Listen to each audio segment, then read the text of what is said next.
Yo, what's good, everybody? Welcome to Kicks and Slides, where we bring the beautiful game to life. It is I, your captain, as always, Moje. So, it's gonna be match day 3 of the Premier League, and I thought, why don't we just try match day 3 results predictions?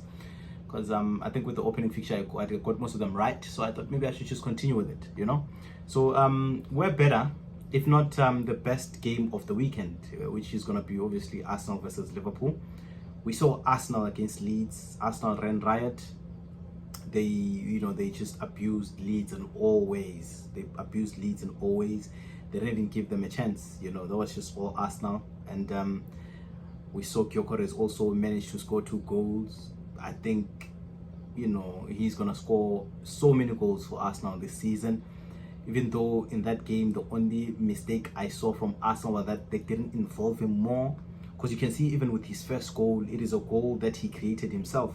There was a point where Saka had the ball. He could have easily passed it to him, but he didn't. He decided to try a shot and it went in, which is good. But I think it was there that I realized that, not to say that they don't want to pass him the ball, they're just not used to having a traditional striker. So it's going to need them some time to actually get used to that. But obviously, him being a striker that he is, a little striker that he is, he manages to score from an opportunity that he creates himself. The second one, of course, it is the penalty foul, which he manages also to score.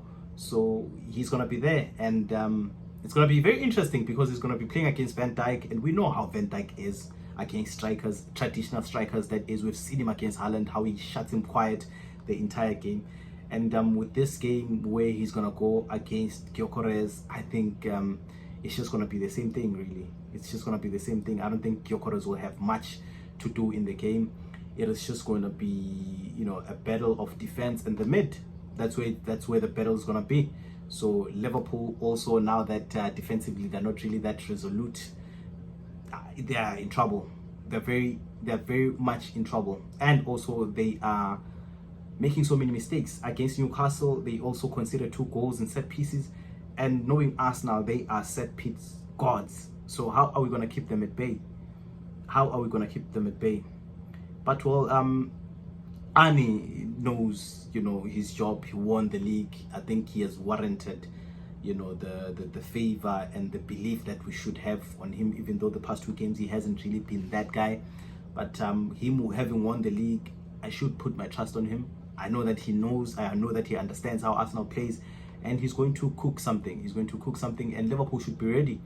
But pound for pound, I don't think Liverpool stands a chance.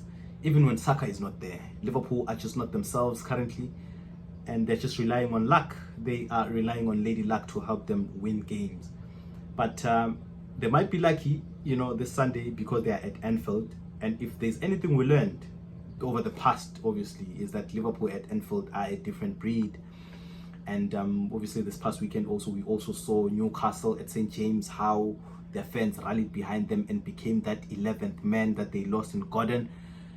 A team can play whenever they're home.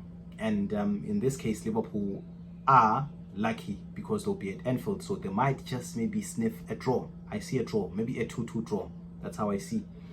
And apart from that, also there's going to be a Chelsea versus Fulham game. It's going to be a very interesting matchup as well. Fulham took a draw against Manchester United. They were very stubborn. They created chances too and could have actually went on to win that game. They had a very good shout to win that game. Chelsea obviously drew against Crystal Palace and went on to win against West Ham. They were different there. They obviously start off by conceding a goal, but after conceding that goal, they are relentless, aren't they? They just keep attacking. They keep creating. And just West Ham was just not ready for them. West Ham's defense was just not ready for them. The constant runs, the way they're so direct. Even though they have lost Cole Palmer, Chelsea, but they have Esteval, and we saw how much of a problem he was, how direct he was. His prime example is just how he gives that ball to Enzo. Enzo had nothing to do there. He just had to position himself well and just tap the ball inside the net, and that whole hard work was just from Esteban. And I think that boy is gonna be able to cover that slot for the injured Cole Palmer. So I think Chelsea are definitely gonna win this one. and another positive might be because they're home. So I give them a 2-1 win advantage. There's United obviously versus Burnley. We have just watched United lose against Grimsby Town, a game which obviously at any given day, it is a United win, but they lost, on penalties, and obviously the fans are angry, the management is angry, the manager himself is angry, and they're going to need to make up for that embarrassment. They're going to need to make it up for it. So they're at Old Trafford as well, so they have a very good opportunity to apologize to the fans by beating Burnley. So I think United will win 3-0. And of course, they also scored a goal from Mbeumo, an open goal that in their past opening two games that they couldn't. That was their first clear-cut goal. So hopefully they'll have many more goals to score on Saturday at Old Trafford. Then there's Sunderland versus Brentford as well. Interesting game. Brentford just won their previous game.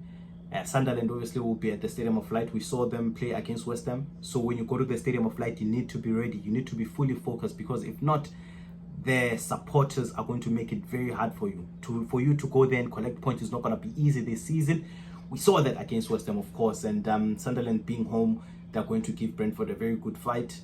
And I actually see a draw here. I see a draw, a 1-1 draw. There's Spurs versus Bournemouth. Spurs obviously are different. I didn't even think they would have 2 wins in their opening fixtures, but they did. We saw them beat Manchester City at the Etihad, something that, I wouldn't say we don't expect, because we know that Spurs are Manchester City's kryptonites. They know how to beat them. And obviously that's what they did. They beat them 2-0, even though, a lot of people just are still in disbelief. I don't know why, because we know that Spurs can do that. And Spurs are just different. This idea of Thomas Frank to defend, to bring the intensity upfield is what will give him the advantage. Now, the only thing that Spurs needs to do is just pull up every week. And if they do that well, they will definitely win. But here they're playing against a Bournemouth side that is equally good. We see them, how relentless they are, how never die spirit, keeps just getting them back into the games, even though, they fall short, even though they make mistakes and concede, but they still have that never die spirit that helps them. We saw them at Anfield against Liverpool, where they were 2-0 down, but before you know it, they were 2-2. So this is something that Spurs are going to have to be very careful about, because if they are not, then they might just lose that game. And another advantage that they have is that they are home too. So I see Spurs winning this game 2-0. There's of course Newcastle versus Leeds United. Leeds lost obviously their previous game against Arsenal, so they have a chance now to make amends. They have a chance to correct that, and they'll be entertaining Newcastle, a Newcastle side that of course come from a very hard defeat from Liverpool, a defeat that they don't feel like they deserved. If anything, they do feel like they deserved at least a point, but they didn't because of Lady Luck, just not with them. And going into this game, obviously they go into that game believing that they have it, believing that they are equally good. They played against the champions and they made the champions look like boys. They look like men, and now they have an opportunity to show Leeds and the rest of the league that they mean business this season. So I see a Newcastle win, a 2-1 win, Newcastle. There's Manchester City, of course. They lost a game against Spurs, a game which they didn't look like they were well prepared for, and a game which they were awfully quiet. But looking at the positive, they created many chances. They were just not given chance. They were just not given enough time, to capitalize on those chances. But if they are to play and win against a Brighton Albion side, they need to be decisive. They need to not make any mistakes. When they create chances and they have opportunities, they need to make use of that. But of course, Manchester City, they have the best manager in the world. Obviously, he would know that, and he will make sure that they go into this game ready and fully focused, and they might win. But Brighton are equally as good on their day, and them just being home might prove very stubborn and very hard to break to Manchester City, because they also give, the same football. They also don't sit and just give you the ball. They play their ball. They play their ball and they attack. And if Manchester City are not really careful, they might find themselves in turmoil again. But if it comes to a final result, I'll give it to Manchester City. I think Manchester City might just win this one, maybe 3-1. There's of course West Ham versus Nottingham Forest. Very difficult for West Ham, but currently they're just not themselves. So going into this game is going to be very, very, very difficult for them, you know, and they need to win. They've lost 2 of their opening games, you know, 3-0 against Sunderland and 5-1 against Chelsea. It gets even more embarrassing by the day, so they need to fix their problems. And Graham Potter still has another chance here against a Nottingham Forest side, which is very stubborn, which is very good on their day. They know how to break teams. And if Graham Potter is not ready, he might find himself, losing this game again. And this is an opportunity for him to amend, because if not, he might find himself sacked. He might be the first one to be sacked, actually. So he has an opportunity here to fix that. But do I see him winning? No, I don't see him winning. I think Nottingham Forest are going to win this one. Easy peasy lemon squeezy. If maybe not a win for Nottingham, I think a draw. But West Ham, no way. With that defense of theirs, with that keeper of theirs, no way they're winning this one. So I'll give it to a 3-1 win to Nottingham Forest. So that sums up the games, that will be taking place this weekend. So yeah, do comment on the comment section and tell me your match predictions instead. Which game are you looking forward to watching, and how do you think it's gonna end? Please don't forget to like and subscribe. Let's grow the channel, help me get to 500 subscribers. Thank you for watching until this far. Bye bye.